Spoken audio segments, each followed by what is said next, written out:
ಇದೊಂದು ಬಹಳ ಮುಖ್ಯವಾದ ಸುದ್ದಿ.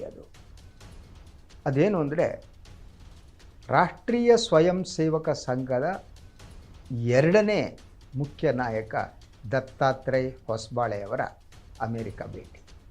ಇದು ಮುಖ್ಯ ಯಾಕೆ ಅಂತಲೂ ಅಂತೀನಿ. ಮತ್ತು ಅದ್ರ ಜೊತೆಗೆ ಅವರು ಏನು ಅವ್ರು ಆಡಿರುವ ಮಾತುಗಳನ್ನು ಕೂಡ. ದತ್ತಾತ್ರೇಯ ಹೊಸಬಾಳೆ ಮೂಲಭೂತವಾಗಿ ಕರ್ನಾಟಕದವರು. ಅವರು ಹೊಸಬಾಳೆ ಎನ್ನುವ ಊರು ಶಿವಮೊಗ್ಗ ಜಿಲ್ಲೆಯ ಸೊರಬದ ಹತ್ತಿರದ್ದು.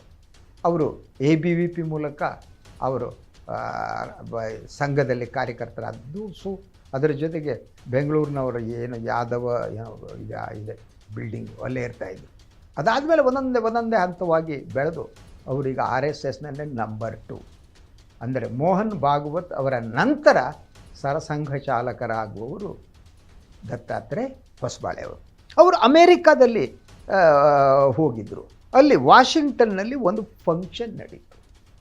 ಆ ಕಾರ್ಯಕ್ರಮ ಯಾವುದು ಅಂತಂದರೆ, ಅಲ್ಲಿರುವಂಥ ಹಡ್ಸನ್ ಇನ್ಸ್ಟಿಟ್ಯೂಟ್ನಲ್ಲಿ ನಡೆದಂಥ ಕಾರ್ಯಕ್ರಮ ನವಭಾರತ ಸಮ್ಮೇಳನ ಅಂತ. ಈ ನವಭಾರತ ಸಮ್ಮೇಳನದಲ್ಲಿ ದತ್ತಾತ್ರೇಯ ಹೊಸಬಾಳೆಯವರು ಆಡಿರುವ ಕೆಲವು ಮಾತುಗಳು ಭಾಳ ಪ್ರಮುಖವಾದದ್ದು. ಅದು ಚರ್ಚೆಗೆ ಆಹಾರವಾದದ್ದು. About Americans' misunderstanding is not only about RSS. Yeah, but India as well. The whole America's misunderstanding about India is that it is overpopulated, full of slums and poverty, and it is the land of snakes, slums and swamis. Means gurus. ಅವರು ಒಂದು usually ಅಮೇರಿಕಾದಲ್ಲಿ ಏನು ನಂಬಿಕೆ ಇದೆ ಅಂದರೆ, RSS ಅನ್ನುವುದು ಏನಿದೆ ಅದು ಈ ಅಮೇರಿಕಾದಲ್ಲಿ ಬಂದಿದೆ. ಕ್ಲಕ್ಸ್ ಕ್ಲಾಸ್ ಅಂತ. ಅದು ಶ್ವೇತವರ್ಣೀಯರ ಪರಮಾಧಿಕಾರದ ಒಂದು ಸಂಘಟನೆ ಅಂತ.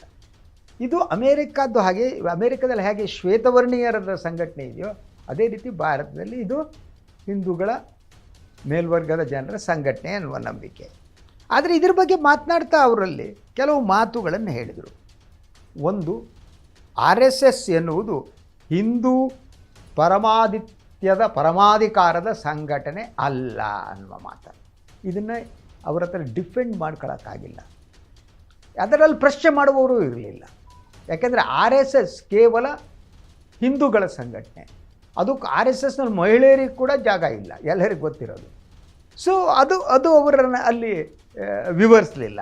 ಅದರ ಜೊತೆಗೆ ಅವರು ಹೇಳಿದ್ದೇನು, RSS ಎನ್ನುವುದು ಮುಸ್ಲಿಂ ಮತ್ತು ಕ್ರಿಶ್ಚಿಯನ್ರ ವಿರೋಧಿ ಅನ್ನುವುದೇನಿದೆ, ಈ ಅಭಿಪ್ರಾಯ ಬೇರೆಯವರು ಹೇಳಿದ್ದು ಅದಲ್ಲ ಅನ್ನೋದು. ಹಾಗಿದ್ದರೆ ನೀವು RSSನ ಇಡೀ ಇತಿಹಾಸವನ್ನು ಗಮನಿಸ್ತಾ ಬನ್ನಿ. ಮುಸ್ಲಿಂ ಕ್ರಿಶ್ಚಿಯನ್ರ ಕುರಿತು ಅವರ ಸ್ಟ್ಯಾಂಡ್ ಏನಿದೆ, ಆ ಸ್ಟ್ಯಾಂಡನ್ನು ಅವರು ಹೇಗೆ ಡಿಫೆಂಡ್ ಮಾಡ್ಕೋತಾರೆ. ಸೊ ಅಮೇರಿಕಾದಂಥ ದೇಶಕ್ಕೆ ಹೋದಂಥ ಸಂದರ್ಭದಲ್ಲಿ ಅವರು ಈ ಆರೋಪಗಳೆಲ್ಲ ಸತ್ಯವನ್ನೇ ನಿರಾಕರಿಸ್ತಾ ಹೋದದ್ದು. ಸೊ ಅದರ ಜೊತೆಗೆ ಅಲ್ಲಿ ಇನ್ನೊಂದು ಪ್ರಶ್ನೆ ಉದ್ಭವ ಆಯಿತು, RSS ಅಭಿವೃದ್ಧಿಯ ವಿರೋಧಿಯ, ಹಾಗೆಯೇ ಏನು ಹೊಸ ಆಲೋಚನೆಗಳ ವಿರೋಧಿಯ? ದತ್ತಾತ್ರೇಯ ಹೊಸಬಾಳೆ ಅದನ್ನು ನಿರಾಕರಿಸಿದರು. ಇಲ್ಲ ನಾವು ಅಂತ. ಆದರೆ ಅವರ ಇಡೀ ವರ್ತನೆಯಲ್ಲಿ ದೇಶವನ್ನು ಸಾವಿರಾರು ವರ್ಷಗಳ ಹಿಂದಕ್ಕೆ ಕರೆದುಕೊಂಡು ಹೋಗುವಂತೆ ಇದೆ. ಆದರೆ ಡಿಫೆಂಡ್ ಮಾಡ್ಕೊಂಡಿದ್ದವರು. ಸೊ ಇಡೀ ಅವರು ಇನ್ನೊಂದು ಸಲ ಹಿಂದೂಯಿಸಮನ್ನು ಹೇಳ್ತಾ ಹೋಗ್ತಾರೆ. ಅವರಿಗೆ ಅವರ ಒಂದು ಸ್ಟೇಟ್ ಆಫ್ ಮೈಂಡ್ ಯಾವ ರೀತಿ ಇದೆ ಅಂತ. ಇಡೀ ಜಗತ್ತು ಒಂದು ಅನ್ನೋದನ್ನು ಹಿಂದೂ ಧರ್ಮ ನಂಬುತ್ತೆ ಅನ್ನೋ ಮಾತನ್ನು ದತ್ತಾತ್ರೇಯ ಹೊಸಬಾಳೆ ಅಮೇರಿಕಾದಲ್ಲಿ ಹೇಳಿದರು. ಇಡೀ ಜಗತ್ತು ಒಂದು ಸರಿ, ಆದರೆ ನಿಮ್ಮ ಈ ಜಗತ್ತಿನಲ್ಲಿ ಅಲ್ಪಸಂಖ್ಯಾತರಿಗೆ ಯಾವ ಸ್ಥಾನ ಇದೆ? ನೀವು ಜಗತ್ತು ಒಂದು ಅನ್ನುವಾಗ ಅಲ್ಪಸಂಖ್ಯಾತರನ್ನ ದೂರ ಇಡುವುದು ನಿಜ ಅಲ್ವಾ? ಅದರ ಜೊತೆಗೆ ಮಹಿಳೆಯರ ವಿಚಾರದಲ್ಲಿ, ಮಹಿಳೆಯರ ಸಮಾನತೆಯ ವಿಚಾರದಲ್ಲಿ RSS ಸ್ಟ್ಯಾಂಡ್ ಏನಿದೆ? RSSನ ಪಥಸಂಚಲನಗಳಲ್ಲಿ ಎಲ್ಲಾದರೂ ಮಹಿಳೆಯರು ಇರೋದನ್ನು ನೋಡಿದ್ದೀರಾ? ಕೈಯಲ್ಲಿ ಲಾಠಿ ಹಿಡ್ಕೊಂಡು ಮೊದಲು ಚಡ್ಡಿ ಹಾಕತ್ತಿದ್ರು, ಪ್ಯಾಂಟ್ ಹಾಕೊಂಡು ಹೋಗ್ತಾರಲ್ಲ. ಮಹಿಳೆಯರಿಗೆ ಏನೋ ಬೇರೆ ವಿಭಾಗ ಇದೆ ಅಂತ ಕ್ಲೇಮ್ ಮಾಡ್ತಾರೆ ಹೊರತು ಮಹಿಳೆಯರಿಗೆ ಸಮಾನವಾದ ಅವಕಾಶವನ್ನು RSS ನೀಡೇ ಇಲ್ಲ. ಅಂದರೆ RSS ವೈದಿಕ ಪರಂಪರೆಯನ್ನು ಪ್ರತಿಪಾದಿಸುವ ಒಂದು ಸಂಸ್ಥೆ ಅದು. ಮನುವಾದಿ ಸಂಸ್ಥೆ, ಜಾತಿ ವ್ಯವಸ್ಥೆಯನ್ನು ಉಳಿಸಬೇಕು, ಪೋಷಿಸಬೇಕು ಅಂತ ನಂಬುವ ಸಂಸ್ಥೆ ಅಲ್ವಾ. ಬ್ರಾಹ್ಮಣ ಶ್ರೇಷ್ಠತೆಯನ್ನು ಪ್ರತಿಪಾದಿಸುವ ಸಂಸ್ಥೆ. ಸೊ ಇದುವರೆಗೆ RSS ಮುಖ್ಯಸ್ಥರಾಗಿದ್ದವರು ಬ್ರಾಹ್ಮಣರು ಮಾತ್ರ, ಬೇರೆ ಜಾತಿಯವರಿಗೂ ಅಲ್ಲಿ ಒಳಗಡೆ ಅವಕಾಶ ಇಲ್ಲ. ಚಡ್ಡಿ ಹಾಕೊಂಡು ಹೋಗ್ಬೇಕಷ್ಟ, ಇಲ್ದಿರೋ ಗಲಾಟೆ ಮಾಡಬೇಕಾದ್ರೆ ಯಾರನ್ನು ಮುಸ್ಲಿಂ ಜೊತೆ ಜಗಳ ಮಾಡಬೇಕು, ಅದಕ್ಕೆ ಬೇಕಾದರೆ ಕೆಳಗೆ ಜಾತಿಗಳನ್ನ ಬಳಸ್ಕೊತಾರೆ ಹೊರತು ಅವರ ಅಧಿಕಾರದ ಆ ಶ್ರೇಣಿಕತ ವ್ಯವಸ್ಥೆಯಲ್ಲಿ ಇರುವಂಥದ್ದು.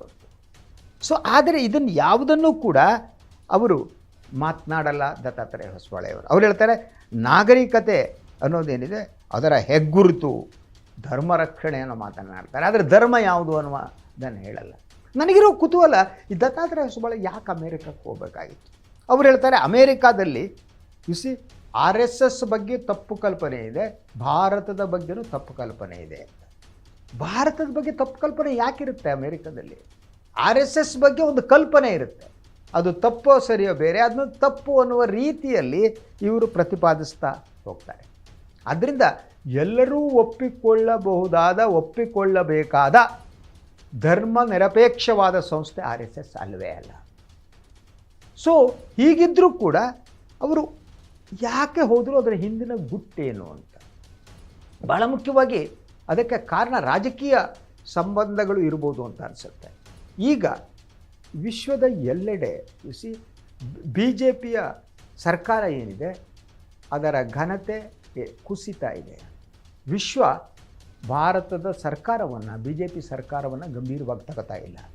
ಆ ಕಾರಣಕ್ಕಾಗಿ ಸರ್ಕಾರದ ಇಮೇಜನ್ನು ಹೆಚ್ಚು ಮಾಡೋದಕ್ಕೆ ಹೋದ್ರ, ಅದೇ ರೀತಿ RSSನ ಬಗ್ಗೆ ಇರುವ ನಂಬಿಕೆಗಳನ್ನು ಬದಲಿಸುವ ಒಂದು ಯತ್ನವನ್ನು ದತ್ತಾತ್ರೇಯ ಹೊಸಬಾಳೆ ಮಾಡಿದ್ರ, ಅದಕ್ಕಾಗಿ ಹೋದ್ರ ಗೊತ್ತಿಲ್ಲ.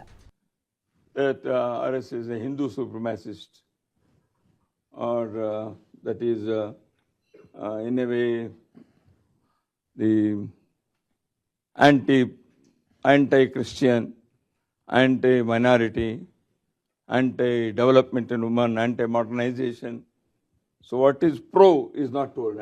Always anti this thing has been propagated. And somehow Indian version of Ku Klux Klan, which is not. ಆದರೆ RSSನ ಇತಿಹಾಸ ಗೊತ್ತಿರುವವರಿಗೆ ಅವರ ಒಟ್ಟಾರೆಯಾದ ಈ ಭಾಷಣ ಏನಿದೆ ಅದು ಒಂದು ಬಹುದೊಡ್ಡ ಸುಳ್ಳಿನ ಮೂಟೆ. ಸತ್ಯವನ್ನು ಹೇಳೇ ಇಲ್ಲ ಅವರು. ಅಮೇರಿಕಕ್ಕೆ ಹೋದರೂ ಕೂಡ ಅವರ ಮೂಲಭೂತವಾದ ಗುಣಧರ್ಮ ಇದೆಯಲ್ಲ ಅದರ ಬಗ್ಗೆ ಕೂಡ ಮಾತನಾಡಿದ್ದು. ಇವತ್ತು ಅಮೇರಿಕಕ್ಕೆ ಹೋದಂಥ ದತ್ತಾತ್ರೇಯ ಹೊಸಬಾಳೆ ನಾಳೆ ಇಂಗ್ಲೆಂಡ್ಗೆ ಹೋಗ್ಬೋದು, ಇನ್ನೊಂದು ಕಡೆ ಹೋಗ್ಬೋದು, ಮತ್ತೊಂದು ಕಡೆ ಹೋಗ್ಬೋದು. ಆದರೆ ಇವತ್ತಿನ ಸಂದರ್ಭದಲ್ಲಿ ಯಾವ ಸಂಸ್ಥೆ ಏನು ಹೇಗೆ ಅನ್ನೋದಿದೆಯಲ್ಲ ಅದು ಹೇಳಿಕೆ ಮೇಲೆ ನಿರ್ಧಾರ ಆಗಲ್ಲ, ಆ ಸಂಸ್ಥೆಯ ಕಾರ್ಯವಿಧಾನ ಚಟುವಟಿಕೆ ಬಗ್ಗೆ ನಿರ್ಧಾರ ಆಗುತ್ತೆ. RSS ಚಟುವಟಿಕೆ ಏನಿದೆ ಅದು ವಿಶ್ವಕ್ಕೆಲ್ಲರೂ ಗೊತ್ತು. RSS ಮತ್ತು ಹಿಂದೂ ಮಹಾಸಭಾದ ಜೊತೆ ಸಂಪರ್ಕ ಇದ್ದಂಥ ಗೋಡ್ಸೆ ಗಾಂಧೀಜಿಯ ಹತ್ಯೆ ಮಾಡೋದಂತ ವಿಶ್ವಕ್ಕೆಲ್ಲ ಗೊತ್ತು. ಸೊ ಅದರಿಂದ ಈ ಹಿಂದೂ ಉಗ್ರವಾದ ಏನಿದೆ ಅದರ ಉಗಮ ಆಗುವುದು ಇಂಥ ಸಂಸ್ಥೆಗಳಿಂದ ಮಾತ್ರ, ಅದು ಕೂಡ ವಿಶ್ವಕ್ಕೆ ಗೊತ್ತಿದೆ. ಆದರೆ ಇದೆಲ್ಲವುದರಿಂದ ಹೊರಗೆ ಬರುವ ಒಂದು ಯತ್ನವನ್ನು ದತ್ತಾತ್ರೇಯ ಹೊಸಬಾಳೆ ಮಾಡಿದ್ದಾರೆ. ಇದು ಅಮೇರಿಕಾದ ಜನರ ಮೇಲೆ ಯಾವ ಪರಿಣಾಮ ಬೀರುತ್ತೋ ಗೊತ್ತಿಲ್ಲ. ಇದು ಇವತ್ತಿನ ಮೆಗಾ ಫೋಕಸ್. ನಾಳೆ ಭಾನುವಾರ ಮಾತನಾಡಲ್ಲ, ಬಂದು ನಾನು ಸೋಮವಾರ ಯಥಾ ಪ್ರಕಾರ ಬರ್ತೀನಿ. 3 ಸುದ್ದಿಗಳೊಂದಿಗೆ ಸುದ್ದಿ ಕೊಡ್ತೀನಿ, ವಿಶ್ಲೇಷಣೆ ಮಾಡ್ತೀನಿ. ಹಾಗೆ ನಿಮಗದು ಏನು ಅನ್ನಿಸ್ತು ಕಮೆಂಟ್ ಮಾಡಿ, ಹಾಗೆಯೇ ಟೀಕೆ ಮಾಡೋದಿದ್ರು ಮಾಡಿ ನೋಡೋಣ. ಸೋಮವಾರ ಭೇಟಿ ಮಾಡೋಣ. ಅಲ್ಲಿವರೆಗೆ ಎಲ್ಲರಿಗೂ ನಮಸ್ಕಾರ.